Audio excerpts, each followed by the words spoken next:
For over 50 years, video games have been a vital part of human history. You had Pac-Man in 1980, Super Mario Bros. In 1985, Sonic the Hedgehog in 1991. And all three games depict the evolution of video games to how we know them today. In this series, I want to analyze the evolution a little deeper. November of 2021 will be the 50th anniversary of Computer Space, what many consider to be the first commercially sold video game of all time.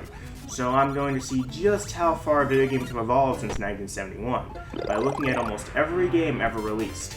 By the end of this series, I'll probably be 60, so let's stop wasting time and get to the games already. We will start in 1960s, when computers were first being made for public use. Back then, the only place to find a computer would be at some universities like MIT. At MIT, there was this student named Steve Russell that had an idea for a revolutionary computer game.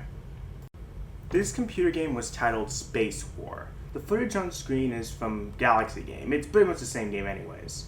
This was a two-player game where each person took control of a tiny spaceship that has to shoot down the other player before they shoot you down.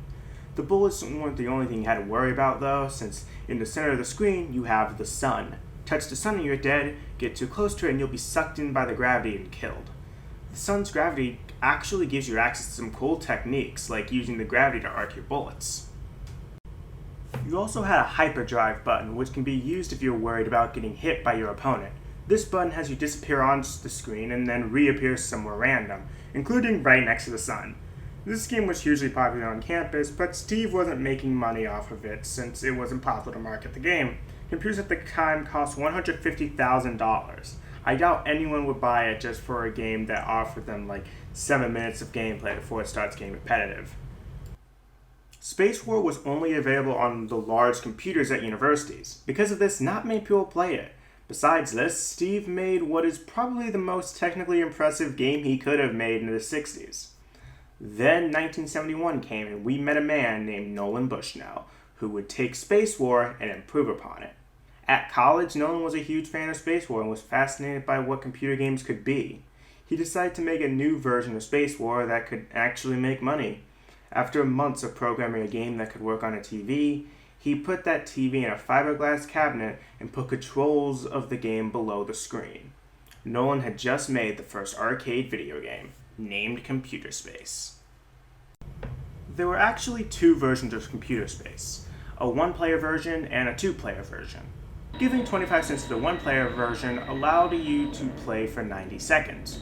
You played as a spaceship with the goal of shooting down aliens. Your goal was to take out as many aliens as possible in the 90 seconds. Getting 25 cents to the two-player game allowed you 90 seconds of a dogfight between your ship and your opponent's ship, with the goal being to see how many times you can shoot your opponent in 90 seconds. Unlike Space War, both games had a scoreboard. Instead of having to remember how many times you killed the other player, you can just look at the side of the screen. Unfortunately, Computer Space didn't really catch on thanks to the controls. Each ship was controlled with 4 buttons. One button fired, another button moved you in the direction you were facing, and the 2 others rotated you left or right. This control scheme was a little complicated for people to wrap their heads around. This was an important lesson for Nolan. If you wanted his next game to catch on, it needed to be simple.